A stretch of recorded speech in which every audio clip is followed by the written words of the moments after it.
പഠിക്കാനൊക്കെ ഭയങ്കര ആഗ്രഹമാണ്. പക്ഷെ എന്താണെന്നറിയില്ല, പുസ്തകം തുറന്നാൽ അപ്പോൾ ഉറക്കം വരും. അപ്പോൾ ഈ പുസ്തകം തുറന്നാൽ ഉറക്കം വരുന്ന മക്കൾക്കുള്ള സൊല്യൂഷൻ ആയിട്ടാണ് മിസ് ഇപ്പം വന്നിരിക്കുന്നത്. അപ്പം ദിസ് ഇസ് മീ അഞ്ജു. അപ്പം മക്കളെ, നിങ്ങൾ ആരൊക്കെയുണ്ട് പഠിക്കാനിരിക്കുമ്പോൾ പുസ്തകം തുറന്നു കഴിഞ്ഞാൽ കുറച്ച് കഴിഞ്ഞാൽ അപ്പോൾ ഉറക്കം വരുന്ന ആരൊക്കെയുണ്ട്? അങ്ങനെ ഉറക്കം വരാറുണ്ടെങ്കിൽ യെസ് എന്ന് കമൻറ്റ് ചെയ്യുക. ഉറക്കം വരാത്തവരാണെങ്കിൽ നോ എന്ന് കമൻറ്റ് ചെയ്യുക. അപ്പം നമുക്ക് ഈ ഉറക്കമൊക്കെ മാറ്റി നല്ല ഉഷാറായിട്ട് ഉന്മേഷത്തോടെ ഇരുന്ന് പഠിക്കേണ്ടതുണ്ടല്ലോ. നിങ്ങൾക്കറിയാം, ഓണം എക്സാം ഒക്കെ കഴിഞ്ഞപ്പോൾ നിങ്ങൾക്ക് എക്സാമിൻ്റെ കാര്യങ്ങളൊക്കെ പിടികിട്ടി. നമ്മൾ ഇനി ഉറങ്ങി തൂങ്ങി ഇരുന്ന് പഠിച്ചു കഴിഞ്ഞാൽ ശരിയാവില്ല.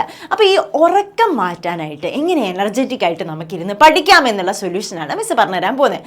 ഇനി ആദ്യം തന്നെ ഒരു കാര്യം പറയട്ടെ, നല്ല ഉറക്കം വരുന്ന ആൾക്കാരാണെങ്കിൽ എന്ത് ചെയ്യുക, ഡെയിലി ഉള്ള കാര്യമല്ല പറയുന്നത്, ചില ദിവസങ്ങളിൽ അപ്പം നമുക്ക് നല്ല ഉറക്കം, നല്ല ക്ഷീണം ഉണ്ടെങ്കിൽ എന്ത് ചെയ്യുക, ഉറങ്ങി ഒന്ന് ഫ്രഷ് ആയിട്ട് ഇരുന്ന് പഠിക്കുക. അതല്ല സ്ഥിരം പുസ്തകം തുറന്നാൽ ഈ ഉറക്കം വരെ ഒരു 5-10 മിനിറ്റ് വായിക്കും, പിന്നെ ഷടപടേ ബുക്കിൽ ഉറങ്ങി വീഴുതാ, ഈ മോൻ വീഴുന്ന പോലെ വീടുക, ഉറങ്ങിക്കിടന്ന് ഉറങ്ങിപ്പോവുക. അത്തരക്കാര് ഇതൊന്ന് കണ്ടോളൂ, ഇതൊന്ന് ഫോളോയും കൂടെ, മിസ് ഇന്ന് പറയാൻ പോകുന്ന കാര്യം ഒന്ന് ഫോളോയും കൂടെ ചെയ്തോളൂ. അപ്പം നമ്മൾ എന്തൊക്കെയാണ് ശ്രദ്ധിക്കേണ്ടതെന്ന് വെച്ചാൽ, ഫസ്റ്റ് തന്നെ നമ്മൾ എപ്പോഴും പറയുന്നതാണ്, നമ്മൾ ആക്റ്റീവായിട്ടുള്ള ലേണിംഗ് ടെക്നിക്കുകളുണ്ട്. ഒരുപാട് ആക്റ്റീവ് ലേണിംഗ് ടെക്നിക്സ് ഒക്കെ നമ്മുടെ ചാനലിലൂടെയൊക്കെ മക്കൾക്ക് പറഞ്ഞു തന്നിട്ടുണ്ട്.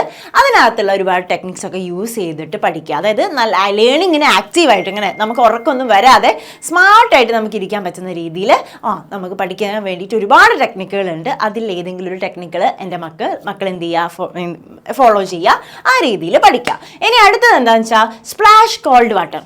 എന്താണെന്ന് വെച്ചാൽ ഇടയ്ക്ക് പോയിട്ട് പഠിക്കുമ്പോൾ പഠിത്തത്തിനിടയിൽ ഒരു 5-10 മിനിറ്റ് ഒക്കെ പഠിച്ചു കഴിഞ്ഞാൽ, അല്ലെങ്കിൽ ഉറക്കം വരുന്ന പോലെ തോന്നുന്നുണ്ടെങ്കിൽ എന്ത് ചെയ്യുക, നല്ല തണുത്ത വെള്ളത്തിൽ മുഖം കഴുകുക. മുഖം ഇടയ്ക്ക് കഴുകുന്നത് കൊണ്ട് നമുക്ക് വേറെയും ഗുണമുണ്ട്, നമ്മുടെ സ്കിന്നൊക്കെ നന്നാവും. ഓക്കെ, അപ്പോൾ ഇടയ്ക്ക് പോയിട്ട് എന്ത് ചെയ്യുക, മുഖമൊക്കെ തണുത്ത വെള്ളത്തിൽ കഴുകുക. പിന്നെ എന്ത് ചെയ്യുക, കീപ് ദ ലൈറ്റ്സ് ബ്രൈറ്റ്. ഇരുണ്ട വെളിച്ചത്തിൽ ഇങ്ങനെ ഡിമ്മായിട്ടുള്ള ലൈറ്റിലിരുന്ന് പഠിച്ചാൽ എന്തായിരിക്കും അവസ്ഥ? ആരായാലും ഉറങ്ങിപ്പോവും. അതുകൊണ്ട് ഈ ഡിമ്മായിട്ടുള്ള ലൈറ്റിലിരുന്ന് പഠിക്കാതെ നല്ല ബ്രൈറ്റ് ആയിട്ടുള്ള വെളിച്ചത്തിലിരുന്ന് പഠിക്കാനായിട്ട് എൻ്റെ മക്കൾ നോക്കുക. ഓക്കെ ആണല്ലോ. ഇനി അടുത്തത് അവോയ്ഡിങ് സ്റ്റഡിയിങ് ഇൻ ബെഡ്. അത് ചിലരുണ്ട്, ഞാൻ പഠിക്കാമേ, അല്ലെങ്കിൽ വീട്ടിൽ പറയാൻ പഠിക്കാൻ, ഞാൻ കിടക്കയിലിരുന്ന് പഠിക്കട്ടെ. എന്തായിരിക്കും കിടക്കയിലിരുന്ന് പഠിച്ചാലുള്ള അവസ്ഥ?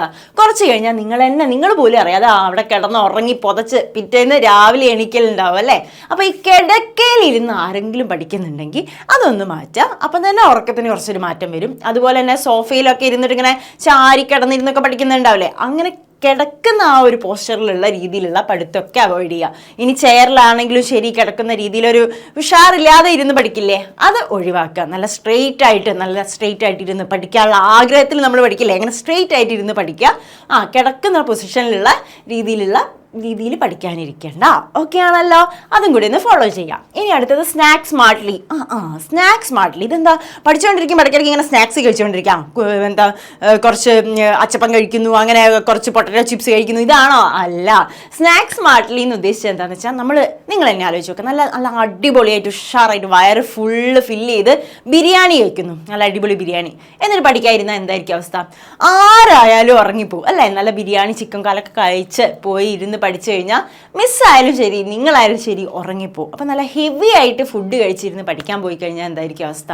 നമുക്ക് ഉറക്കം വരും. അതുകൊണ്ട് തന്നെ പഠിത്തത്തിന് മുന്നേ ലൈറ്റ് ആയിട്ടുള്ള ഫുഡുകളില്ലേ, അങ്ങനത്തെ ഫുഡുകൾ കഴിക്കാം. ഹെവി ഫുഡ് ഒഴിവാക്കിയിട്ട് പഠിച്ചു കഴിഞ്ഞതിന് ശേഷം നിങ്ങൾ ഫുഡൊക്കെ നന്നായിട്ട് കഴിച്ചോളൂ. അതായത് ഹെവി ആയിട്ടുള്ള ഫുഡൊക്കെ കഴിച്ചോ. മറ്റേത് നിങ്ങൾ എന്ത് ചെയ്യുക, പഠിത്തത്തിന് മുന്നേ ലൈറ്റ് ആയിട്ടുള്ള ഫുഡൊക്കെ ഫോളോ ചെയ്യുക. പിന്നെ നല്ല ഹെൽത്തി ആയിട്ടുള്ള ആഹാരമൊക്കെ കഴിക്കുക. ഓക്കെ, അതെപ്പോഴും നമ്മൾ പറയുന്ന കാര്യമാണ്. അടുത്തതാണ് ടേക്ക് ബ്രേക്സ്. നിങ്ങൾ പഠിക്കാനിരുന്ന് കഴിഞ്ഞാൽ ഫുള്ള് ഈ ചാപ്റ്റർ ഫുൾ ഇപ്പം ഞാൻ തീർക്കുമെന്ന് പറഞ്ഞിട്ട് ഇങ്ങനെ ഒറ്റ ശ്വാസത്തിൽ ഇങ്ങനെ ഇരിക്കേണ്ട ആവശ്യമില്ല. അങ്ങനെ ഇരുന്ന് കഴിഞ്ഞാൽ ഉറങ്ങിപ്പോവും. ഉറക്കം മാത്രമല്ല, ബോറടിക്കുക വരെ ചെയ്യും. ഇടയ്ക്ക് ഒരു 5-10 മിനിറ്റ് ഒക്കെ കൂടുമ്പോൾ ഇടയ്ക്ക് എന്ത് ചെയ്യുക, ഒരു ബ്രേക്കൊക്കെ കൊടുക്കുക അല്ലേ. ഒരു 10-20 മിനിറ്റ് കൂടുമ്പോൾ ഒരു ബ്രേക്കൊക്കെ എടുക്കുക. ഇനി അടുത്തത് വരുന്നത് മൂവ് യുവർ ബോഡി. അത് നല്ലൊരു ടിപ്പാണ്. എങ്ങനെയാണെന്ന് വെച്ച് കഴിഞ്ഞാൽ, നിങ്ങളിപ്പോൾ പഠിച്ചുകൊണ്ടിരിക്കുക, പഠിക്കുമ്പോൾ ഇടയ്ക്ക് നിങ്ങൾക്കൊന്ന് എണീറ്റ് നിൽക്കാം, ഒന്നിങ്ങനെ ചാടാം, ഒന്ന് കൈയൊക്കെ ഇങ്ങനെ ഇളക്കാം, ഒന്ന് ശരീരമൊക്കെ ഒന്ന് മൂവ് ചെയ്യാം. അതല്ലേ ജസ്റ്റ് ഒന്നിങ്ങനെ നടക്കാം, വാക്ക് ചെയ്യാം, ഒന്ന് ചെടികളുടെ അടുത്തേക്കൊക്കെ ഒന്ന് പോവാം, മുറ്റത്തേക്കൊക്കെ ഒന്ന് പോവാം. അങ്ങനെ നിങ്ങൾ ഇരുന്ന പൊസിഷനിൽ നിന്നൊക്കെ ഒന്ന് മാറി ഒന്ന് ശരീരം ബോഡിയൊക്കെ ഒന്ന് മൂവ് ചെയ്ത് കഴിഞ്ഞാൽ തന്നെ എന്ത് വരും, ഒരു ഉഷാർ വരും. നമ്മൾ ഇങ്ങനെയൊക്കെ ആക്കില്ലേ, അതുപോലെ നമ്മളൊന്ന് ബോഡി എന്ത് ചെയ്യുക, മൂവ് ചെയ്ത് കഴിയുക. അപ്പം നമ്മളുടെ ഉറക്കം പോവും. ഓക്കെ, അടുത്തത് ലാസ്റ്റിലുള്ളതാണ് പവർ നാപ്പ്. നിങ്ങൾ എന്താണ് പവർ നാപ്പ്? പവർ നാപ്പ് എന്ന് വെച്ചാൽ കിടന്ന് ഉറങ്ങുക എന്നല്ല. പവർ നാപ്പ് എന്ന് പറഞ്ഞാൽ നിങ്ങൾ അത്രയും എക്സോസ്റ്റഡ് ആയിട്ട് ഇരിക്കുകയാണ്, അതായത് തീരെ പഠിക്കാൻ പറ്റുന്നില്ല, ഭയങ്കരമായിട്ട് ഉറക്കം വരുന്നുണ്ട്, അല്ലെങ്കിൽ അത്രയും എക്സോസ്റ്റഡ് ആയിട്ട് ഇരിക്കുകയാണെങ്കിൽ നിങ്ങൾക്ക് പവർ നാപ്പ് എടുക്കാം. ഒരു 15-20 മിനിറ്റ് നിങ്ങൾ ജസ്റ്റ് ഒന്ന് റിലാക്സ് ചെയ്ത് കണ്ണടച്ചിങ്ങനെ ഒന്ന് റിലാക്സ് ചെയ്തിട്ട് ഇരിക്കുന്നതിനെയാണ് നമ്മൾ പവർ നാപ്പ് എന്ന് പറയുന്നത്. എന്ന് കരുതി കിടന്ന് ഉറങ്ങാൻ പാടില്ല. ഒരു 15-20 മിനിറ്റ് ഈ പവർ നാപ്പ് എടുക്കാനായിട്ട് പാടുള്ളൂ. അത് കൂടുതൽ സമയത്തേക്ക് ആയിക്കഴിഞ്ഞാൽ നമ്മൾ പിന്നെ രാവിലെ എണീക്കലുണ്ടാവും. അതുകൂടാതെ ഈ പവർ നാപ്പ് എടുക്കുമ്പോൾ ബെഡിൽ കിടന്നിട്ട് പവർ നാപ്പ് എടുക്കരുത്. കാരണം നമ്മൾ പിന്നെ രാവിലെ എണീക്കലുണ്ടാവും. അതുകൊണ്ട് ഒരു ചെയറിലൊക്കെ ചാരി ഇരുന്ന് റിലാക്സ് ചെയ്തിട്ടൊരു 10-15 മിനിറ്റ് ഇങ്ങനെ റിലാക്സ് ചെയ്തിട്ട് എന്ത് ചെയ്യുക, ഒന്ന് കണ്ണടച്ച് കിടക്കാം. എന്നിട്ട് എന്ത് ചെയ്യുക, അലാറം കൂടെ വെക്കണം. കാരണം എന്താ വെച്ചാൽ ചിലർ അതിലെങ്ങനെ ഇങ്ങ് ഉറങ്ങിപ്പോവും. അതുകൊണ്ട് അലാറം കൂടെ സെറ്റ് ചെയ്യാം. ഈ പവർ നാപ്പ് ഒരു 10-15 മിനിറ്റ് കഴിഞ്ഞാൽ പവർ നാപ്പ് കഴിയുമല്ലോ.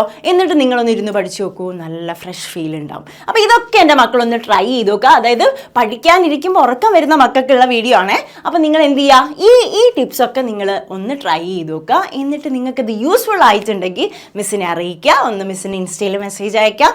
അതല്ലെങ്കിൽ നമ്മുടെ ഈ വീഡിയോയുടെ താഴെ കമൻസ് ആയിട്ട് വന്ന് അറിയിക്കുക. അപ്പോൾ റെഡി ആണല്ലോ. അപ്പോൾ ഇതൊക്കെ ട്രൈ ചെയ്ത് ഉഷാറായിട്ട് എൻ്റെ മക്കൾ നന്നായിട്ടിരുന്ന് പഠിക്കാം. നമുക്ക് ക്രിസ്മസ് എക്സാം സൂപ്പർ ആക്കാനുള്ളതാണ്.